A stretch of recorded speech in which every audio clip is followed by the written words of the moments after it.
All right, team, we're going in.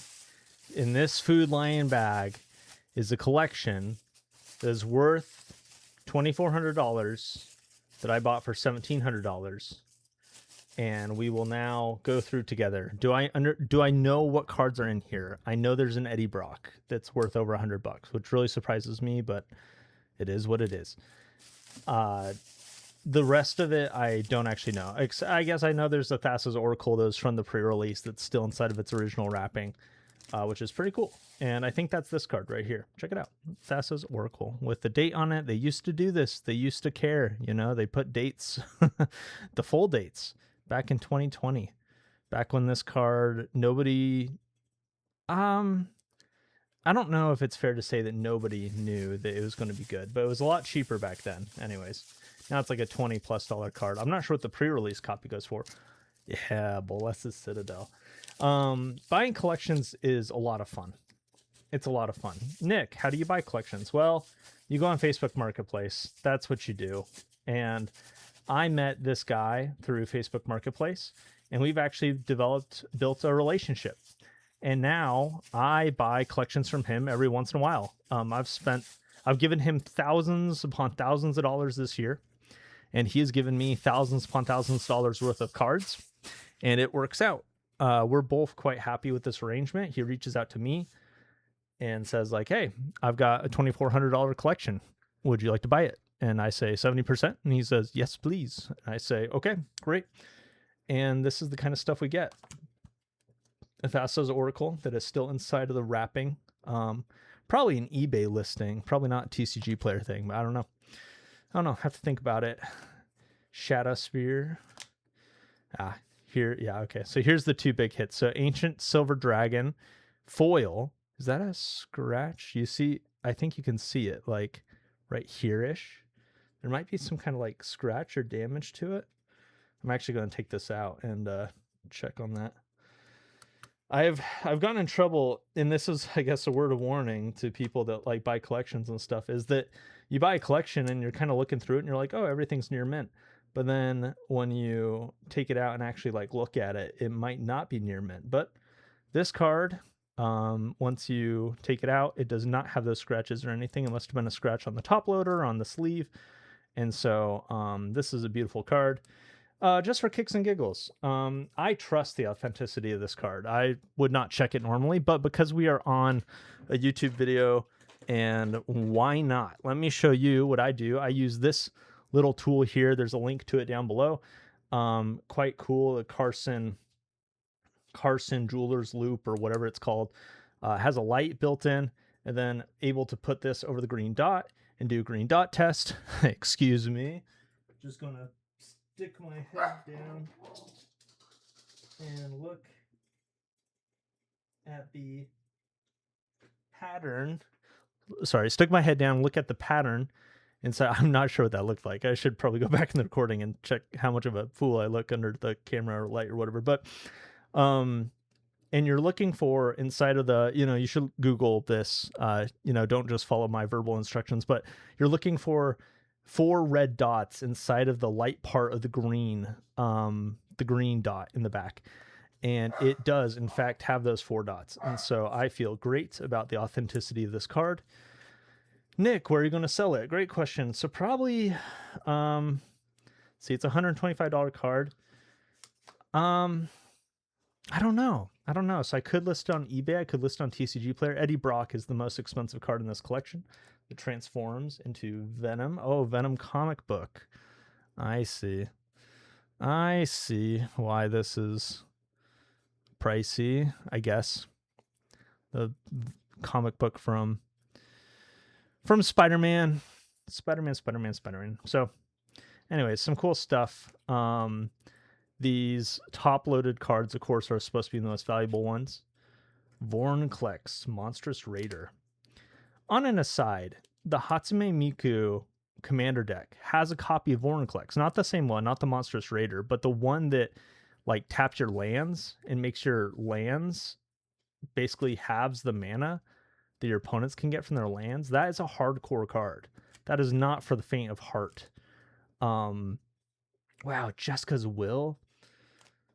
I get tempted. I know Louis from Kitchen Table TCG talks about how, you know, he's like, I'm going to keep a card from the collection. Every time I buy a collection, I keep a card, and I'm always tempted to. I don't always do it, but I'm certainly always tempted to. But Jessica's Will these days is like a whatever $50 card, and yeah, yeah, it's pretty good. You play it in your red commander decks, and it just really makes your, you know, gives your the Great Henge.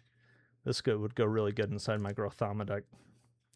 Anyways, I should stop playing this game of, oh, this card would go really good in this deck. This card would go really good in this. It's like, yeah.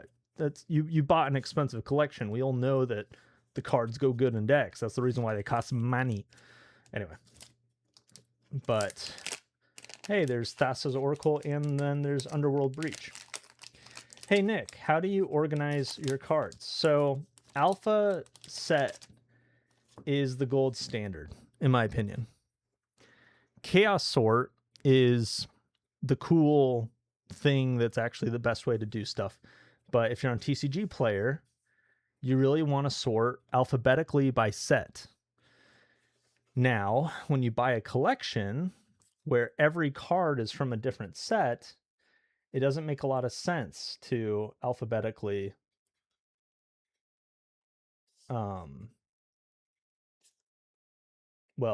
set by sort. It makes sense still to do alphabetical, maybe. Well, no. I mean, the whole process is kind of ruined because you'd have to sort all of these cards by their set before you get to sort them alphabetically. So I'm not going to do that. I'm not going to sort every single one of these cards by their set first and then alphabetically. So what do? Well, it's not ideal. But what I end up doing, there's quite a few cards here that aren't particularly valuable, which is fine. You know, so this collection, sorry, as an aside, this collection has like 400 or something like that cards in it. And so for $2,400, no, I think there's like, this does seem like more than 250 cards, but I remember thinking the average value of card is like $10, which I'm willing to put in that effort. If the average value of a card is $10, then like I will list and sell $10 cards all day that I buy for wow, there's some cool stuff that I buy for 70% market.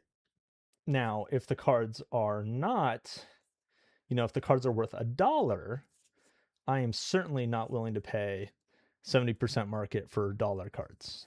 You know, I haven't done this, but I'd only be willing to pay like 50% or maybe less for cards that are worth $1 more.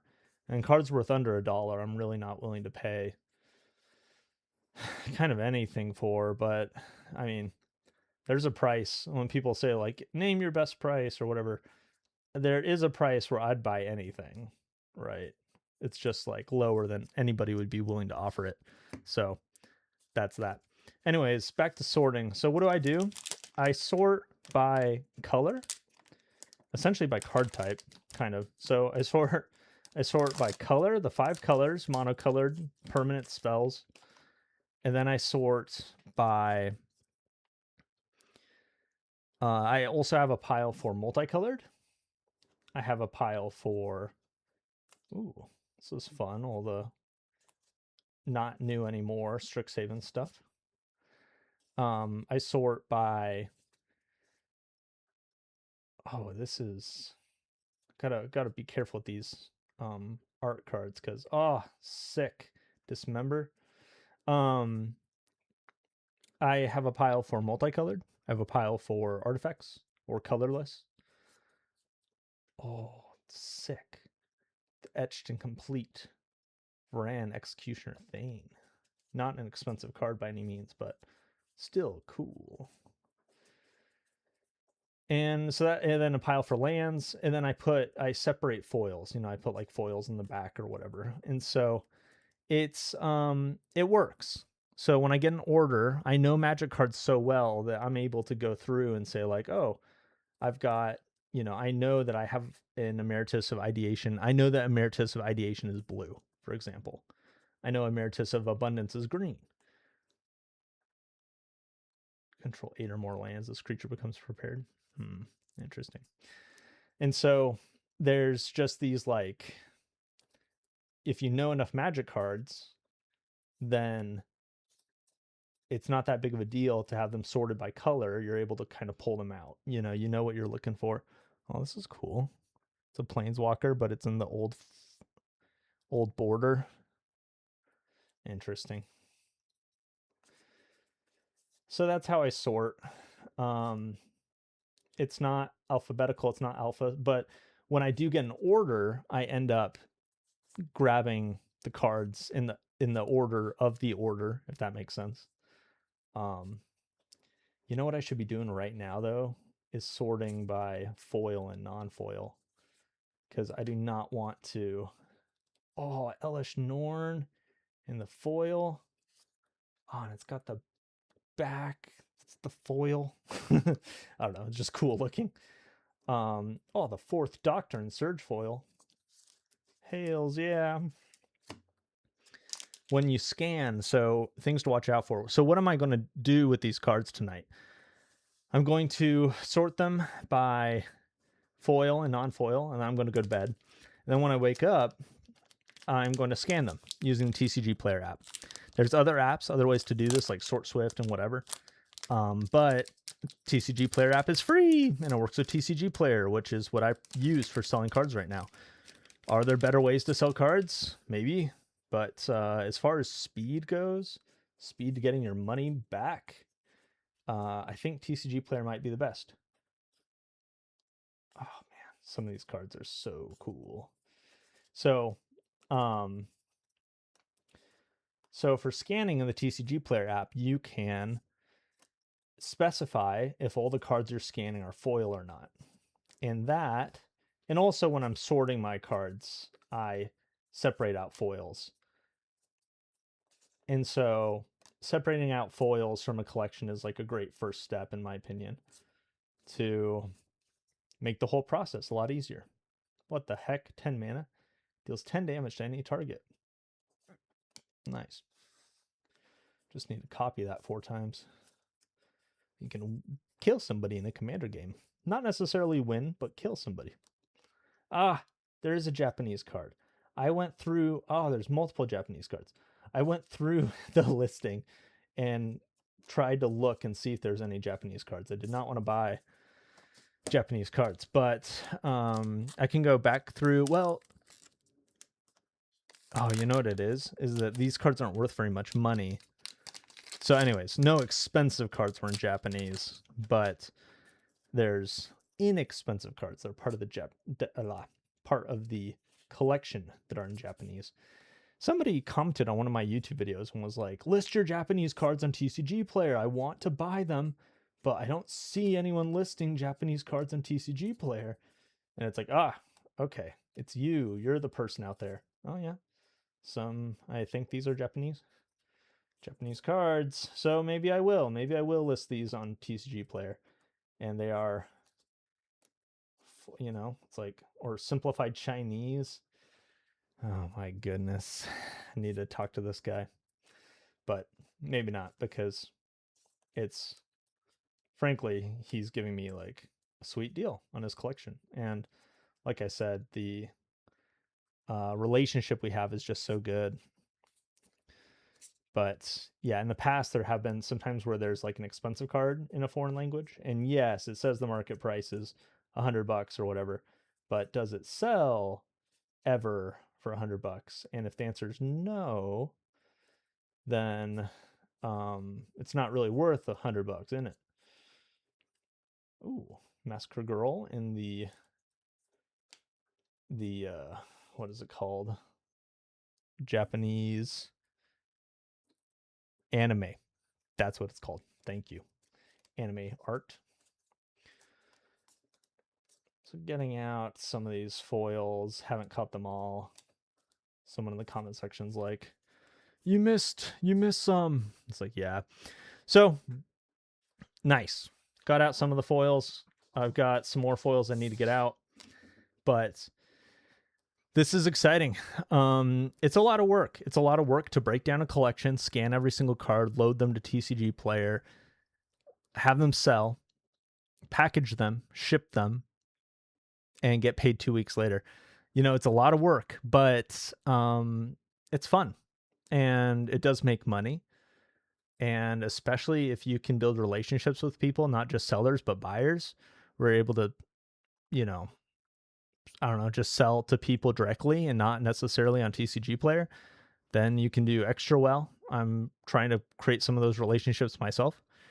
It's a big deal. You know, a big part of selling and in business in general is relationships, and people don't think about that. People don't talk about that as much, but it's really nice to have a platform like TCG Player that can just take care of all your sales for you. But man, if you're able to foster community, you know, if you're able to meet people and talk to people and you know, just Facebook Marketplace, like I mentioned, is a good place to start. Hey, don't eat trash.